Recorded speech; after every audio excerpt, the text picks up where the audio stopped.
Muy buenas noches, queridos hermanos. La verdad que es una bendición el poder apartar este miércoles para meditar en la palabra de Dios y tener una consideración en las Escrituras. Estaba pensando en un salmo para poder compartir en este día con cada uno de ustedes, y es el Salmo 73. El Salmo 73 tiene una particularidad muy importante.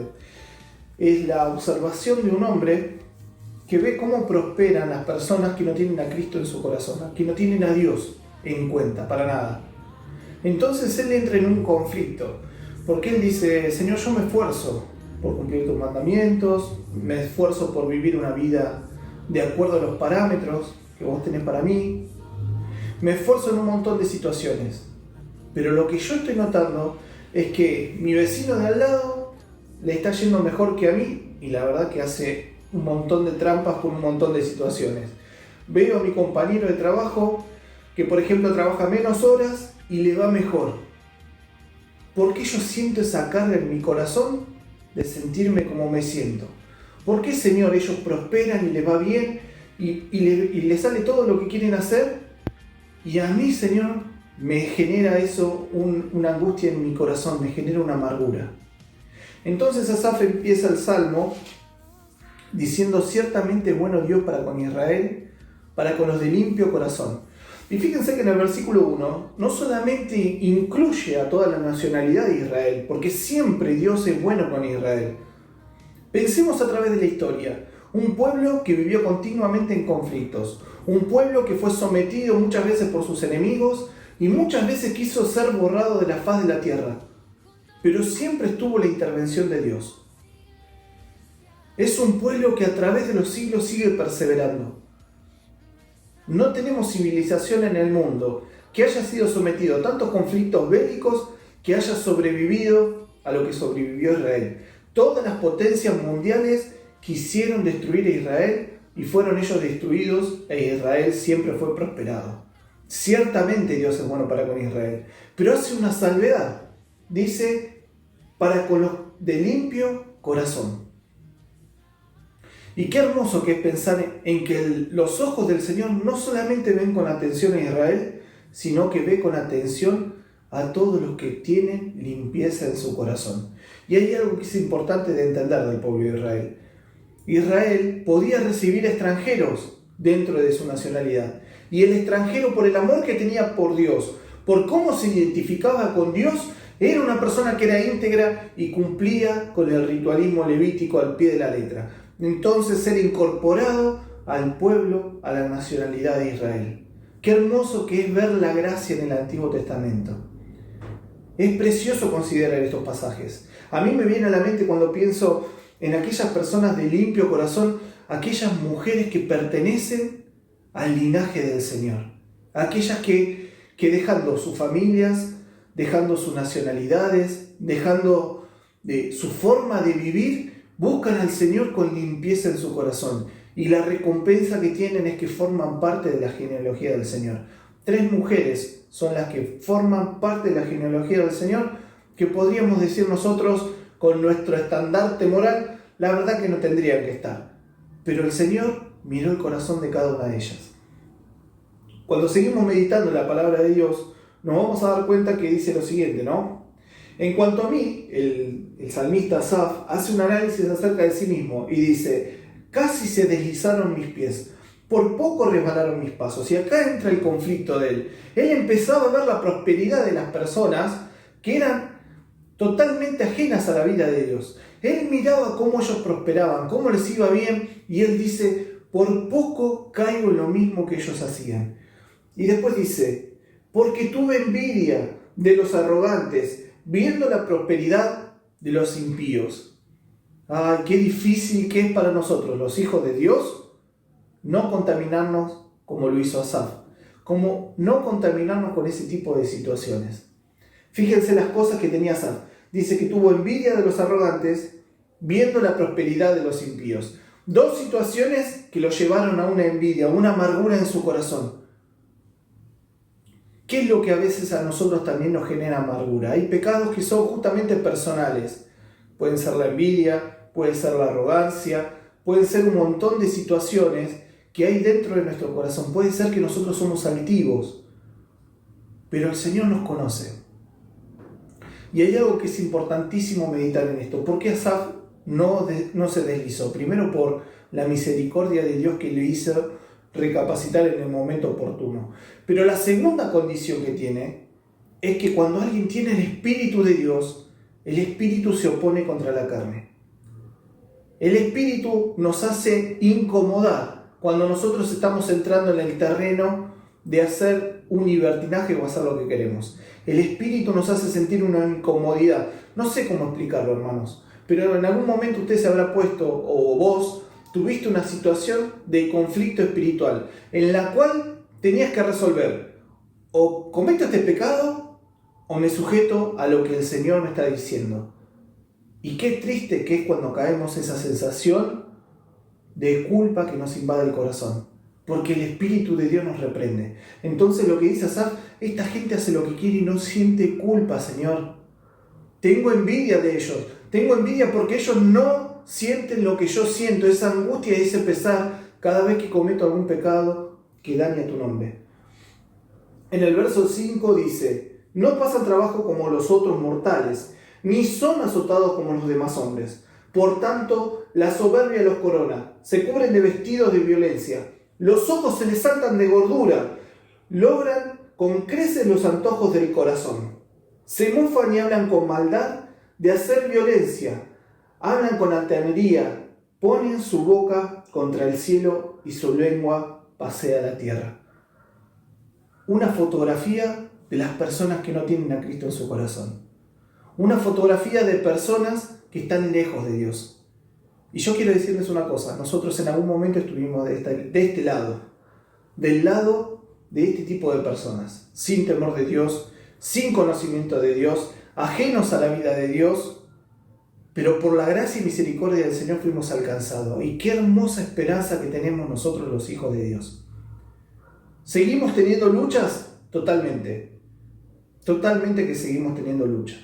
Pero somos animados y somos confortados por la palabra de Dios a seguir en nuestro peregrinaje hasta que lleguemos a la ciudadanía que el Señor tiene preparada para nosotros. No nos olvidemos la promesa de Cristo. Voy pues a preparar lugar para vosotros, para que donde yo estoy, vosotros también estéis. Esta vida es efímera, es pasajera, pero la eternidad no puede ser medida por el tiempo, ya no es afectada por el tiempo. Estas personas no tenían presente lo que es el porvenir, y así nos pasaba a nosotros, más aquellos que son más jóvenes.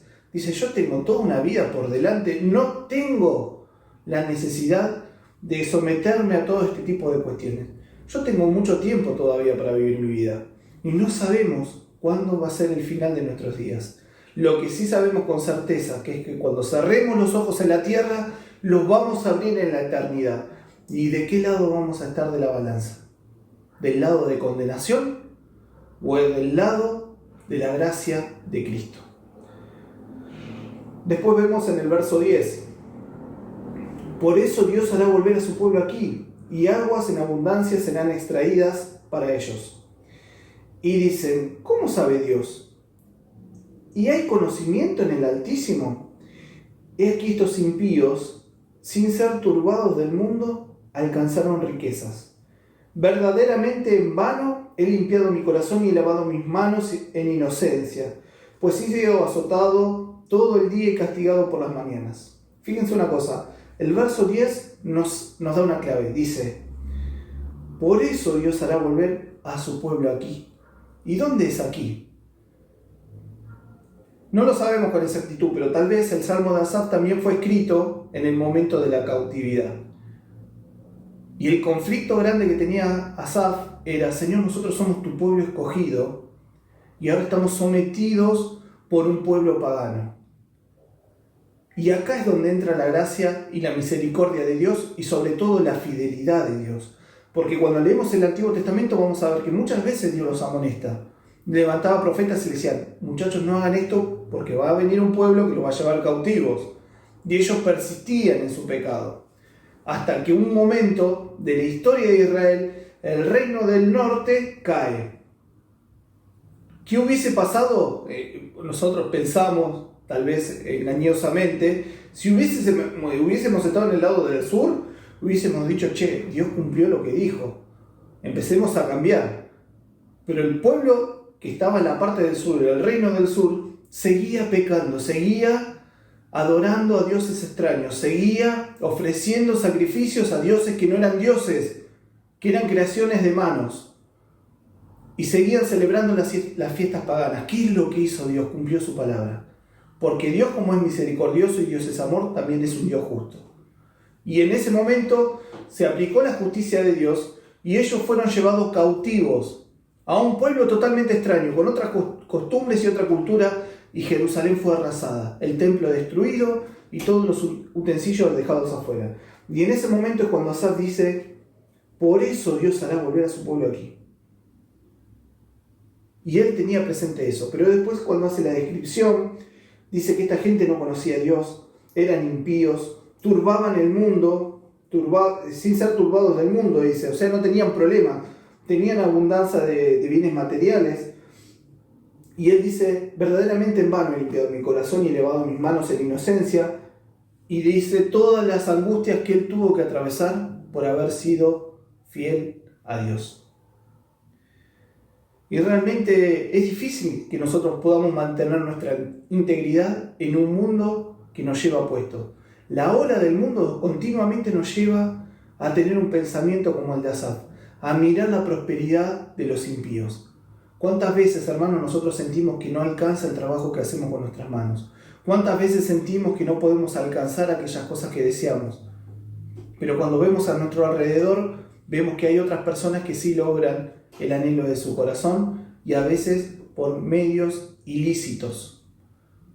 Y esto es lo que nosotros tenemos que considerar, que el Señor nos da lo que necesitamos y nosotros tenemos que aprender a administrar lo que Dios nos da. Este es otro tema que sería interesante en algún momento charlarlo. La administración y la soberanía que Dios quiere que nosotros tengamos con lo que Él nos reparte. Cómo administrar lo que nos da, sea el tiempo, sea los recursos materiales, sea nuestros esfuerzos laborales, estudiantiles, nuestro tiempo familiar. ¿Cómo quiere el Señor que administremos eso? Seguimos adelante en el verso 15 y dice, si dijere yo, hablaré como ellos, he aquí a las generaciones de tus hijos engañaría. Cuando pensé para saber esto, fue duro trabajo para mí, hasta que entrando en el santuario de Dios, comprendí el fin de ellos. Ciertamente los has puesto en deslizaderos, en asolamiento los harás caer. ¿Cómo han sido asolados de repente? Perecieron, se consumieron de terrores. En el verso 20 dice, como sueños del que despierta, así, Señor, cuando despertares, menospreciarás su apariencia. Se llenó de amargura mi alma, y en mi corazón sentía punzadas. Tan torpe era yo que no entendía. Era como una bestia delante de ti. Con todo, yo siempre estuve contigo. Me tomaste de la mano derecha y me has guiado según tu consejo, y después me recibirás en gloria. Qué hermoso este pasaje. Él en un momento dice que se siente tentado a vivir esa vida. En vano he guardado todo esto, pero dice que entrando en el santuario del Señor se dio cuenta cuál era el fin de estas personas. ¿Hace cuánto que no entramos a la presencia de Dios así? Cargados, angustiados, y que el Espíritu dentro de nuestro corazón nos hable y nos diga tranquilo. Vos sos un verdadero hijo de Dios. Vos sos un hijo de Dios. Y Dios tiene un cuidado especial por sus hijos. Si Dios cuidó a Israel como lo cuidó y lo sigue cuidando, ¿cuánto más aquellos que somos ganados por la sangre de Cristo? No nos olvidemos de esto, hermanos. Cuando nos vienen y nos invaden pensamientos que son en contra de la voluntad de Dios, inmediatamente tenemos que llevarlos a Cristo. Me gustó el texto que leyó el domingo Sebastián. Llevando todo pensamiento a la obediencia al Señor, y leyó Filipenses capítulo 4. Por nada estemos afanosos, sino que nuestras peticiones y nuestros anhelos, nuestros deseos, nuestros afanes, tienen que ser puestos delante del trono de Dios. Quiera el Señor que nos anime con esto. Y este salmo hermoso termina de la siguiente manera y con la reflexión que él hace, ¿no? Dice en el verso 25: ¿A quién tengo yo en los cielos sino a ti? Si fuera de ti, nada deseo en la tierra. Mi carne y mi corazón desfallecen, mas la roca de mi corazón y mi porción es Dios para siempre. Porque aquí los que se alejan de ti perecerán. Tú destruirás a todo aquel que de ti se aparta. Pero en cuanto a mí, el acercarme a Dios es el bien. He puesto en Jehová el Señor mi esperanza para contar todas tus obras. Y fíjense, ¿a quién tengo yo en los cielos sino a ti? No descansa el que nos cuida. No descansa el que nos cuida. Él dice que se desfallecía su carne, su corazón estaba totalmente quebrantado y él entiende, mas la roca de mi corazón y mi porción es Dios para siempre. Él entendía que el legado que él tenía era mucho más grande que el que tenían estas personas que vivían lejos de Dios. Y fíjense una cosa, él perseveró en el camino del Señor, porque en el verso 27 dice: porque aquí los que se alejan de ti perecerán, tú destruirás a todo aquel que de ti se aparta. Y en el verso 28, dice: pero en cuanto a mí, el acercarme a Dios es el bien. Él sentía que cuando estaba más cerca de Dios, menos le importaban las cosas que eran de este mundo. Cuando más cerca estaba de Dios, menos miraba la vereda del enfrente, miraba al vecino de al lado, se centraba solo en su comunión con el Señor. Y eso es lo que nosotros necesitamos para experimentar una verdadera paz. Lo que necesitamos de todo corazón es acercarnos a Dios. Todo el consuelo que los hijos de Dios podemos tener es cuando nuestra relación con Dios es estrecha. Cuando nosotros estamos cerca de Dios, nuestros corazones son consolados, son animados y son fortalecidos. Quiera el Señor que en esta noche podamos meditar en esto. Y lo último dice: he puesto en Jehová el Señor mi esperanza, para contar todas tus obras. Y esto es importante, hermano. ¿Por qué? Porque nosotros hemos puesto en el Señor nuestra esperanza. No esperamos en otra cosa, sino que el Señor venga y lleve a su iglesia con Él. Y nosotros queremos contar las obras de Dios. Quiero terminar con esto, hermanos. Muchas veces nosotros somos afligidos y azotados por diferentes situaciones. Muchas veces por pecados personales que traen consecuencias. Y esto, como siempre lo decimos, y como siempre nos recordaba Guillermo, hay que tener cuentas cortas con el Señor. Cuando nuestra cuenta es corta con el Señor, ¿qué pasa? El Señor nos restaura plenamente. Si nuestra cuenta no la cancelamos y seguimos en esa actitud pecaminosa, nuestro corazón se empieza a llenar de aflicción y las consecuencias empiezan a germinar más rápido. Pero en este momento, cuando pensamos en la cercanía que experimentó Asaf, nosotros tenemos que entender esto, que contar las obras del Señor habla de las victorias que nosotros conseguimos por medio de Él. Nosotros conseguimos victorias poderosísimas por medio del Señor. No nos olvidemos de aquellas victorias que hemos adquirido en rodillas. Y hay un pasaje en la palabra de Dios cuando el Señor habla a los discípulos y le dice: guárdense de la levadura de los fariseos. ¿Qué es lo que le dicen los discípulos? ¿Se habrá enojado porque no trajimos pan en la barca? Y el Señor les hace un tirón de oreja como nos hace hoy en esta noche a nosotros. Y nos dice: ¿no se acuerdan ustedes cuando le dimos de comer a 5.000 hombres cuántas canastas sobraron? Y cuando le dimos de comer a 4.000 personas, ¿no se acuerdan cuántas canastas sobraron? No sean hombres de poca fe. Y eso es lo que yo siento que el Señor me dice ahora. No seas un hombre de poca fe. ¿Cuántas victorias tuviste de rodillas? ¿Cuántas victorias recordás que yo pude conseguir cuando vos sometiste a tu carne y sometiste tu voluntad? Y realmente deseaste de todo corazón seguir mis pasos y estar cerca mío. Recordá esas victorias. Acordate de esos 5.000 hombres que le diste de comer y cuánto había sobrado. Acordate que tenías poco y yo lo multipliqué y lo hice mucho. Que el Señor nos avive en esta mañana en esta noche, mejor dicho, a poder tener estos pensamientos. Y que cuando venga la tormenta, venga esas olas que muchas veces nos hacen tambalear, podamos ir al Señor en oración, llevando todas nuestras peticiones delante de Él, porque Él tiene cuidado de nosotros. Que el Señor bendiga su palabra.